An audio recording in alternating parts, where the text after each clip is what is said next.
New trial, new trouble. Prosecutor Hugh Dorsey had promised that if the High Court ever granted Frank the new trial he asked for, he would prosecute the case to the fullest extent. But this time around, it would be with the world watching very carefully. A new judge, jury, and prosecutor with the same physical evidence would probably proceed in much the same way as the first trial. Every court that reviewed the month-long trial found it to have been conducted fairly, and with all eyes on a second trial, Georgia would be on its best judicial behavior. And just like the first, the second would not have gone well for Leo Frank. He probably would have fared much, much worse. This time, Frank's attorneys would have to show the, quote, Negro testimony, end quote, far more respect. Their blatantly racist strategy would have to be retired. The Northern press, which had taken up Frank's cause as a victim of anti-Jewish racial prejudice, could not very well ignore the anti-black bigotry coming from Frank's own side. Black newspapers and advocacy groups outside Georgia were monitoring the treatment of the blacks in the case with a jaundiced eye. In any new trial, those blacks with significant testimony, like James Conley and Newt Lee, would actually have competent attorneys, not only representing them and their interests, but also ensuring that the Frank team's open and abusive race baiting, a cornerstone of their defense, was severely muzzled. William Burns' bungling on Frank's behalf only added many more felonies to the docket.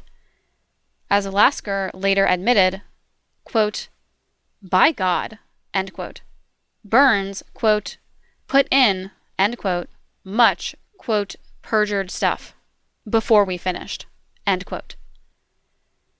Should the defense try to introduce any of Burns's, quote, perjured stuff, end quote, it would have been an invitation for the prosecution to air all of Burns's felonies. Certainly, his illegal methods and activities were a matter of public record, so the prosecutors would not even need to wait for a trial to have it all fed to the gathered hordes of international newsmen. It was more likely, not less, that a new Georgia judge would allow the young female factory workers to be more explicit about Frank's offensive behavior. Thus, the more detailed revelations would have a far more damaging effect on Frank's case. The second time around would be disastrous. If Frank's lawyers again refused to cross-examine them or challenge their accounts. In fact, by the end of the first trial, Frank's attorneys conceded in open court the truth of the factory employees' charges. And there was no telling how many more girls and young women might be emboldened to come forward on an international stage. And, of course, they did not need a courtroom to air their negative experiences with Frank. Dorsey had already threatened to unleash, quote, a mass of, end quote, Leo Frank's dark secrets. And the two hired detective firms, the Burns Agency and the Pinkertons, were now estranged from Frank and could easily be called to testify about their intimate knowledge of the investigation. Again, this unfiltered and unstoppable flow of sludge would potentially reach a massive international audience, preconditioned by Ox and Lasker to hear of nothing but Frank's innocence, sacrifice, and suffering, and not his management of a factory filled with child laborers working 10-hour days under the constant threat and reality of sexual harassment. And at any new trial, and with the outside world watching, it would be almost impossible for Frank himself to avoid cross-examination by the prosecution, as he did at his first trial. His millions of new minions had been led to believe that his voice had been drowned out by anti-Semitism, so it would have been impossible for him to avoid a direct and sworn interrogation. This time, the 3 Atlanta daily newspapers would be competing with hundreds of others from all over America and around the world. Soon, their articles and editorials would ask the same legitimate questions that emerged during and after the first trial. About the planted evidence, including Newt Lee's bloody shirt and changed time card. And about Manola McKnight's and Nina Formby's revealing affidavits. And now, thanks to the William J. Burns fiasco, the prosecutors would have the forged Carter and Roan letters, the open bribery, the poison plot against Conley, and Slayton's incredible conflict of interests. All would become known, and all would tend to point inescapably to Frank's guilt. Certainly, as the details of the Burns operation emerged, so would it be revealed who orchestrated and paid for it all. The reputations of Ox and his New York Times, the prestige of Lewis Marshall and the American Jewish Committee, the stature of B'nai B'rith and its brand new Anti-Defamation League, the eminence of notable supporters like behind-the-scenes financier Albert Lasker, Rabbi David Marks, philanthropist Julius Rosenwald, and banker Jacob Schiff, all of whom had bought into or helped generate the noble Frank narrative, would all be scrutinized in any new trial and its accompanying publicity. They had not just supported Leo Frank. Their scorched earth extra-legal tactics had backfired, and instead infuriated white Georgians, not to mention blacks across America. Nearly all institutions of the government, the judiciary, and the press had succumbed to the cash tsunami precipitated by Lasker's corrupt generosity. The crusading Tom Watson and his weekly Jeffersonian were absent from the first trial, but he would have worldwide exposure in a second. And this time, Watson would no doubt be considered the only legitimate voice of the people of Georgia, and neither Frank nor his attorneys were a match for him. Watson had successfully cast the attack on his state of Georgia as a Jewish attack. And by the summer of 1915, Watson and the Jewish publications of the North were in a ferocious battle that threatened to morph into a real Jewish-Gentile confrontation of the European variety. Watson showed no signs of caving in to the intense Jewish pressure, and with his every salvo, his popularity among Georgians soared. He would be champing at the bit for such an opportunity. For the relatively tiny Jewish population in Georgia, a state that had always welcomed them, it was uncharted territory. It was a battle the Jewish people could not possibly win and would be foolish to engage in. The unpleasant truth is that there was no scenario the Jewish world could conceive of in which Frank or his carefully crafted image of Jewish persecution could prevail. The convict himself resorted to this unseemly attempt to engineer his own victimhood, with its rank insensitivity to the way in which Mary Fagan perished. Quote, "Orderly trial by a jury is one thing, the rank disorder of a lynch-crazy mob is another. But I am confident that the truth cannot be strangled to death." End quote. When it comes right down to it, whoever murdered Leo Frank had many supporters, allies, and cheerleaders from a surprising cross-section of America. The Jewish community's refusal to press for the apprehension or even the investigation of the lynchers raises strong suspicions about their real identity. The day after Frank's murder, the New York Times reported, quote, "Mrs. Leo Frank received the news that her husband had been lynched in a manner that led those present to believe that she had been expecting it." End quote. And perhaps she had.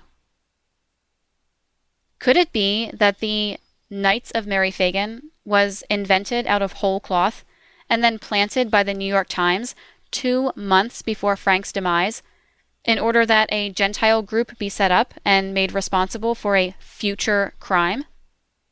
The same nefarious forces that planted, quote, anti-Semitism, end quote, in the trial and planted Newt Lee's, quote, bloody shirt, end quote, among all the other, quote, perjured stuff, end quote, admitted to by Lasker, were Frank's likely executioners.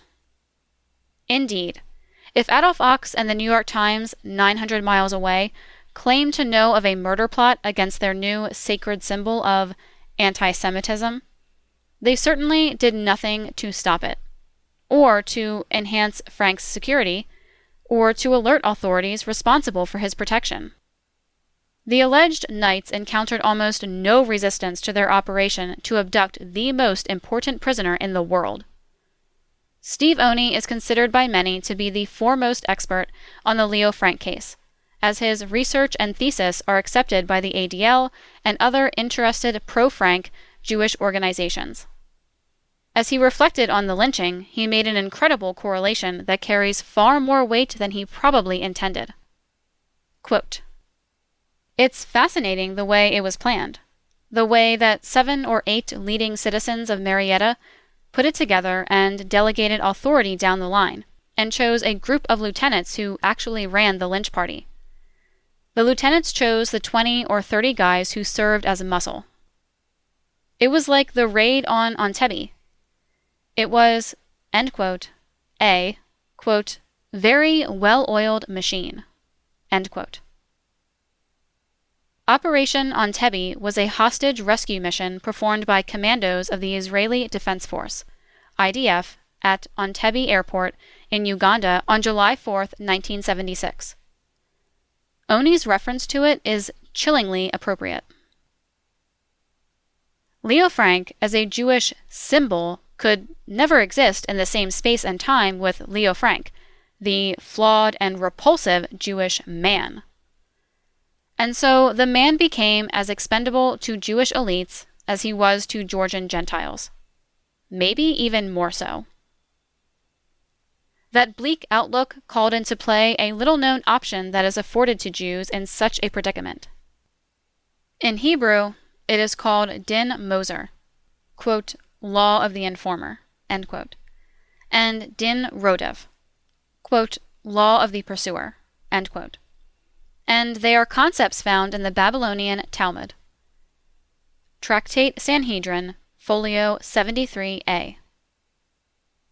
These are literally contract killings ordered by Jewish authorities against a Jew that is thought to have betrayed or will betray Jewish interests. The Leo Frank case had now involved the highest Jewish authorities in America, and put their reputations and their constituencies in league with a truly rogue character who had outlived his symbolic value. The launch of Leo Frank was spectacular, but a crash and burn was imminent, and the consequences would be disastrous for the Jewish people. And even though Leo Frank, as president of B'nai B'rith, cannot be said to have deliberately betrayed the Jewish people, his malfeasance had maneuvered them into a compromised position. The din Rodef, law of the traitor, thus became an attractive option. According to the rabbinical authorities, Frank might have been considered a Rodef, one who has placed Jews in harm's way, and when that occurs, an individual or community is permitted to stop a Rodef by any means necessary. In more recent times, scholars have now acknowledged that the 1995 assassination of Israeli Prime Minister Yitzhak Rabin was just such a din Rodef contract murder, ordered by a special court of Israeli rabbis. By conceding to the Palestinians land that many Jews believed was conferred to them by God himself, in Genesis 15:17, Rabin was said to have betrayed the Jewish people. The assassin, rabbinical student Yigal Amir, justified his act on that very basis, telling police that he was acting on the basis of a rabbinical din Rodef ruling. Quote, "Once something is a ruling, there is no longer a moral issue," end quote, said Amir. Leo Frank presented the Jews with a, quote, moral issue, end quote, a dilemma not of their choosing. Given the extent to which they went to extract Frank from the justice of the secular courts of Georgia, it may all have been for the purpose of exacting their own, quote, higher, end quote, Jewish justice on the errant Rodef. The facts and circumstances of Leo Frank's lynching lead almost inescapably in that Talmudic direction. Steve Oney's incredibly shrewd observation that the 1915 raid on Milledgeville was very much like the Israeli raid on Entebbe 61 years later may be a precise description. A Jewish exodus from Georgia? An important embellishment of the Leo Frank saga is that Jews fled Georgia in large numbers after his August 17, 1915 lynching. A hasty Jewish exodus would certainly seem logical after an anti-Jewish pogrom of the massive proportions so widely claimed. Journalist Howard Simon's take on the aftermath of Frank's demise was typical of the dire accounts. Frank's, quote, brutal death spooked the Jews of Georgia and far beyond. Many families fled Atlanta, some never to return. Others sent their children away. All were afraid that they, too, would be felled by the same recurring hate virus. End quote. Daniel J. Borston, a relative of one of Frank's lawyers, said, quote, there followed in Atlanta one of the worst pogroms ever known in an American city. An unpleasant reminder of the Russia from which, end quote, they, quote, had fled. End quote. The website history.com attaches a number to the alleged phenomenon, stating as a matter of fact, quote, thousands of Jewish residents in Atlanta were forced to flee the city because police refused to stop the lynch mob, end quote. A cataclysmic event, given that the Jewish population of Atlanta at this time was estimated to be about 7,000.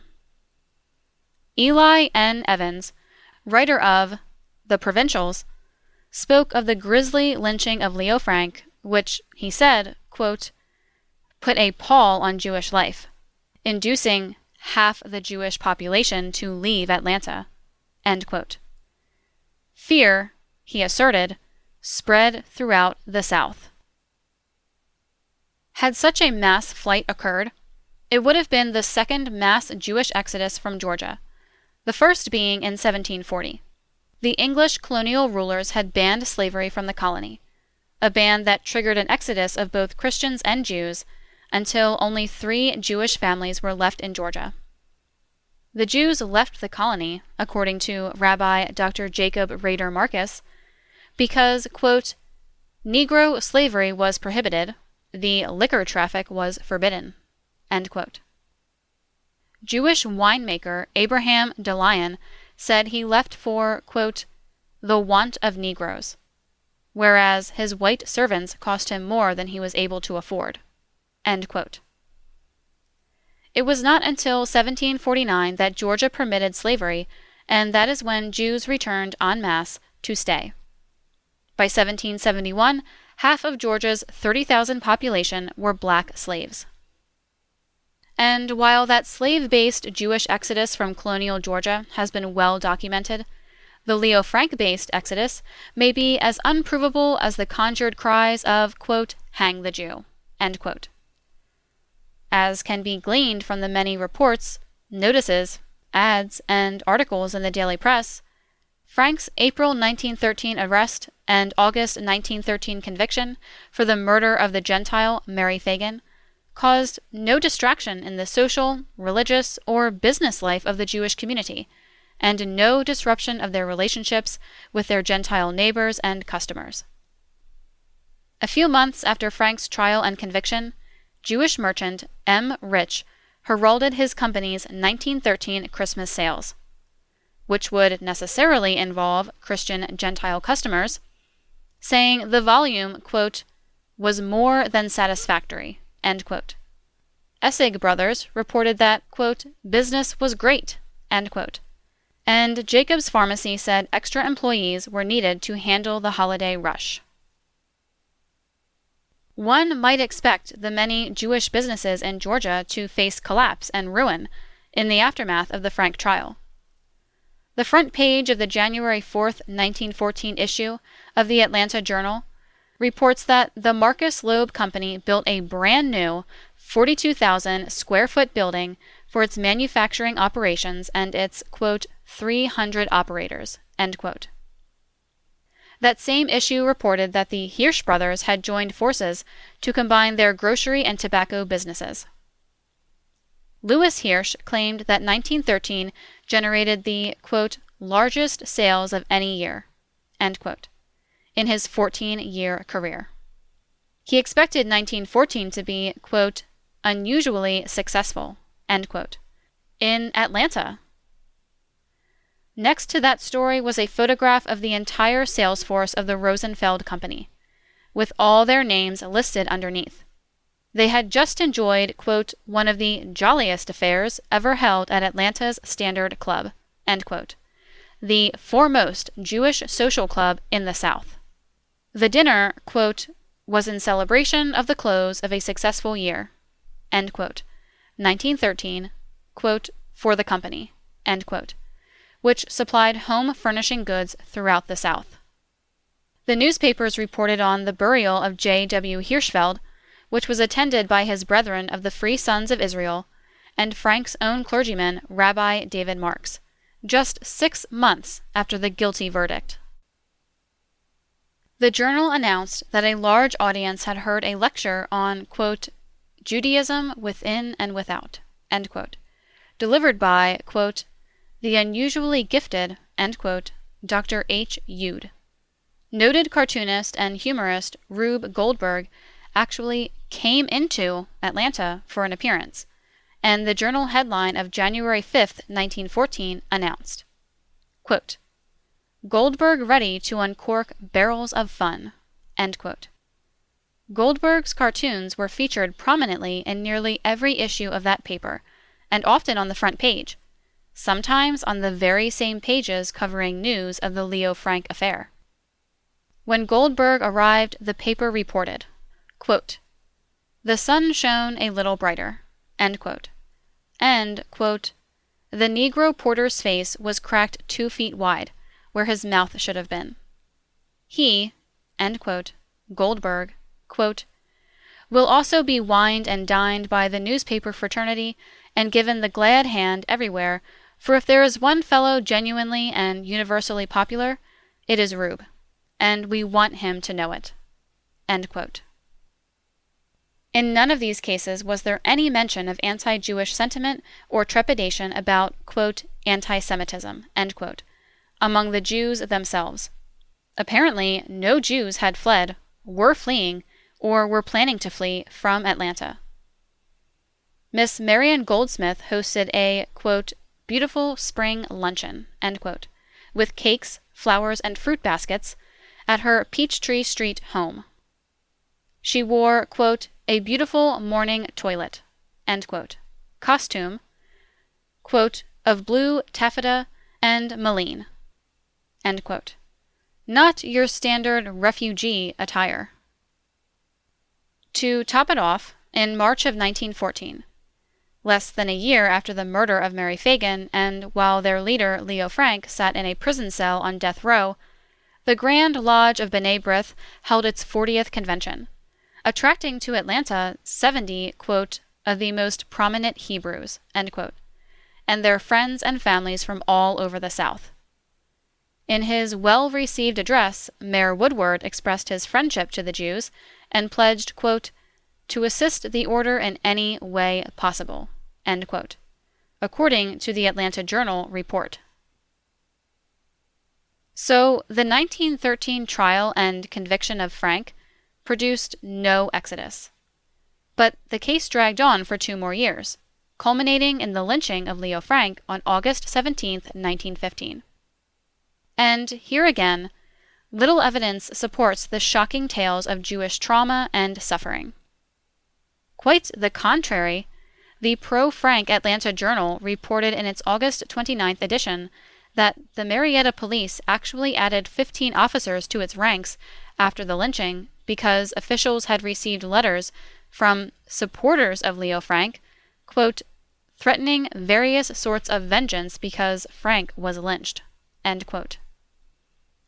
8, quote, suspicious, end quote, men thought to be associated with those threats were rounded up and, quote, invited to leave, end quote, the city limits by police.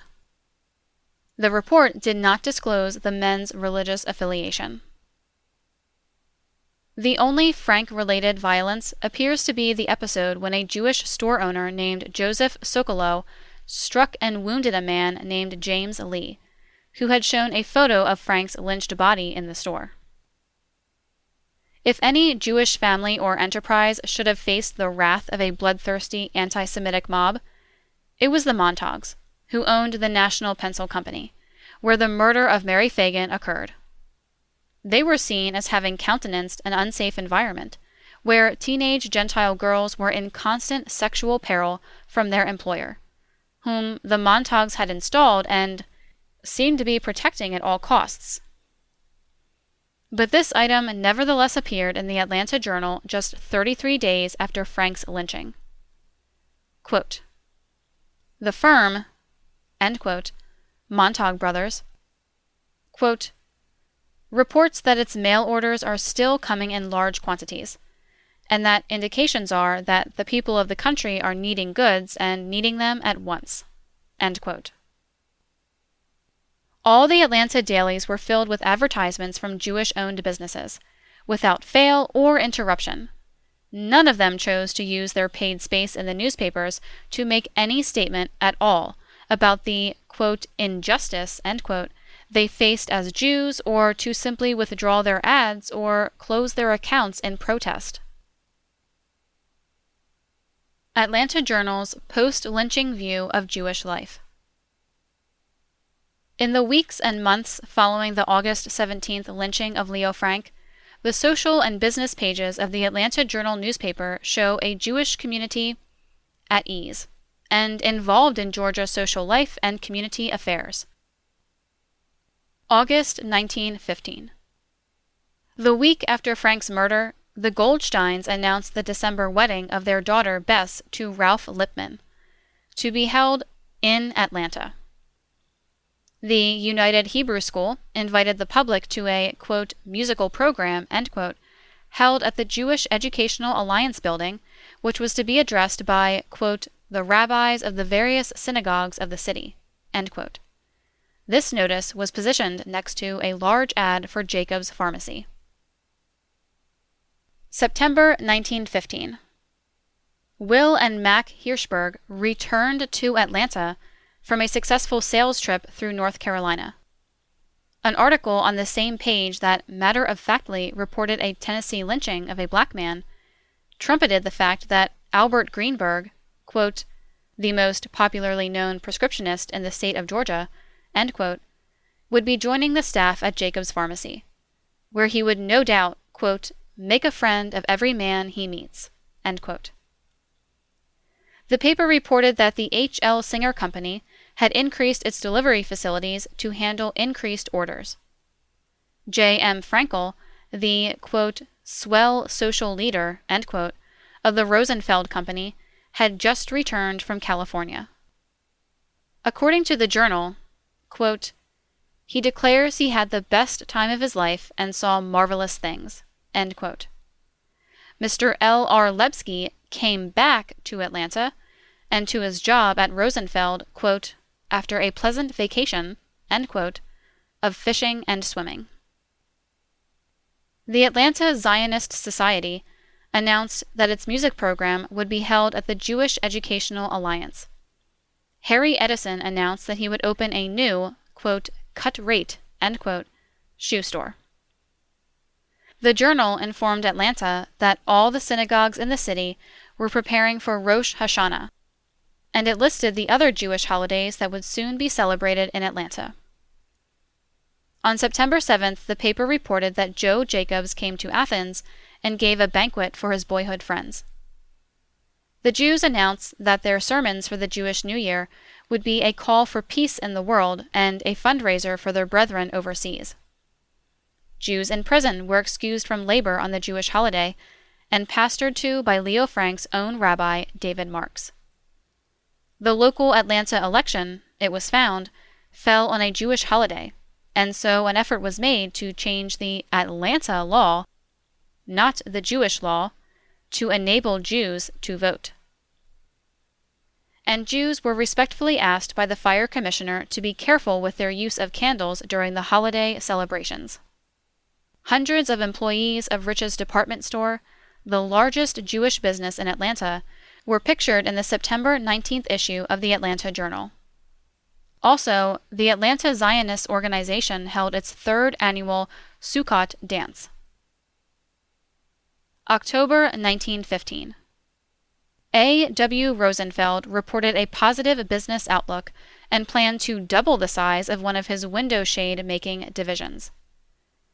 The paper reported that Chaim Einstein left with his son for New York, but it was only to buy goods for a new store they intended to open in Atlanta, not to flee.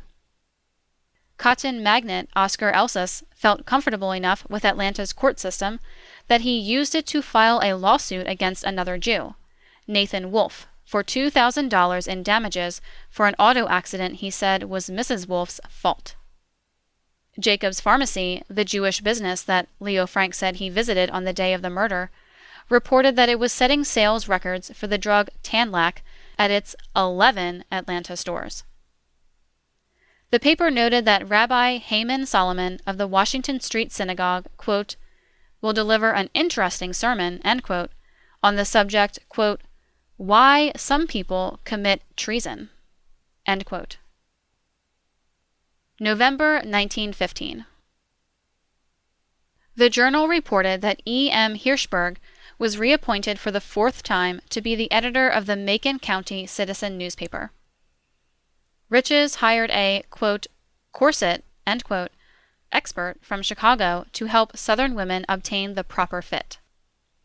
Frank's employer, Montague Brothers, appears again in an ad to offer to entertain a, quote, large number, end quote, of merchants that were arriving in Atlanta. Later in the month, a Montague representative cautioned buyers to get their holiday orders in soon, as business was brisk. Readers were informed that two of Montague's salespeople, S.F. and Leopold Hine, had spent Thanksgiving at the Atlanta home of their parents. Leonard Jacobus was likewise back home in Atlanta from southern Georgia, having brought back to his employer, F.W. King and Company, quote, glowing reports of great prosperity prevailing in that section, end quote. Congratulations were expressed for the, quote, splendid work, end quote, of the local leader of the Atlanta chapter of the Associated Advertising Club, Frank E. Lowenstein, after achieving a national position. That article is directly below a report of the first meeting of 15 members of the reborn Ku Klux Klan atop Stone Mountain, a meeting where, significantly, neither Leo Frank, Mary Phagan, nor the Knights of Mary Phagan are mentioned. December 1915. The Jewish Progressive Club elected its new leaders, who were anxious to move into their brand new $30,000 building, $730,000 today. This announcement is on the same page as an advertisement for the Jewish-funded Ku Klux Klan recruitment movie, The Birth of a Nation. All these examples demonstrate that the reports of anti-Jewish violence and rioting are unsupported by the extant reportage in and around Atlanta, Georgia. The dailies show that not only did Jews seem to have comfortably maintained good relations with the Gentiles, but also Jewish businesses continued their advertising accounts with the papers without interruption. In the end, no Jews were forced to leave the city, the state, or the South as a reaction to the Frank case. In fact, a Jewish leader named Victor Kriegshaber, who was a member of the grand jury that indicted Leo Frank, was elected president of the Atlanta Chamber of Commerce just 5 months after Frank's lynching. The New York Times, the primary promoter of the anti-Semitism myth, cited Kriegshaber's election as conclusive proof that Atlantans felt no antagonism toward Jews. Under the headline, quote, PR, end quote, the Times wrote, all, quote, can now point to a fact showing conclusively that the bitter rage of which Frank was the unfortunate victim was not the result of his race, but of the peculiar conditions which existed in Atlanta prior to the murder of Mary Fagan and other conditions which arose during the trial of Frank." End quote. Dr. Albert Lindemann concluded that, far from Jewish panic and mass exodus, quote, "Jews continued to move into the city in numbers no less impressive than before the Frank affair." End quote. Once again, Harry Golden appears to be the source for the unsubstantiated claims of a mass exodus and anti-Jewish boycotts, but Stephen Hertzberg corrects him, asserting that, quote, "There was no dramatic exodus or panic." End quote. A study by the Goldring/Woldenberg Institute of Southern Jewish Life found that, quote, "Despite the fears stemming from the Frank lynching, Atlanta's Jewish community continued to grow, from 4,000 Jews in 1910 to 12,000 by 1937." End quote. That is, there was a net population gain of 300 Jews per year in Atlanta, not a decline. Frank's wife, Lucille, buried her husband in Brooklyn, and then returned to Atlanta. In the spring of 1916, she left for Memphis, Tennessee, to take a position as manager of her brother-in-law's clothing shop. She returned to Atlanta in 1921, quote, "where she took a job at one of the city's best fashion salons." End quote. Her, quote, "Negro driver chauffeured her to her bridge games and other appointments." End quote. Be with us again next time when we present the next chapter of The Secret Relationship Between Blacks and Jews, Volume 3. The Leo Frank Case, The Lynching of a Guilty Man. Prepared by the Historical Research Department of the Nation of Islam, Chicago, Illinois. Copyright 2016 by Latimer Associates. All rights reserved. Published in audiobook form by the American Mercury with permission of the Historical Research Department of the Nation of Islam.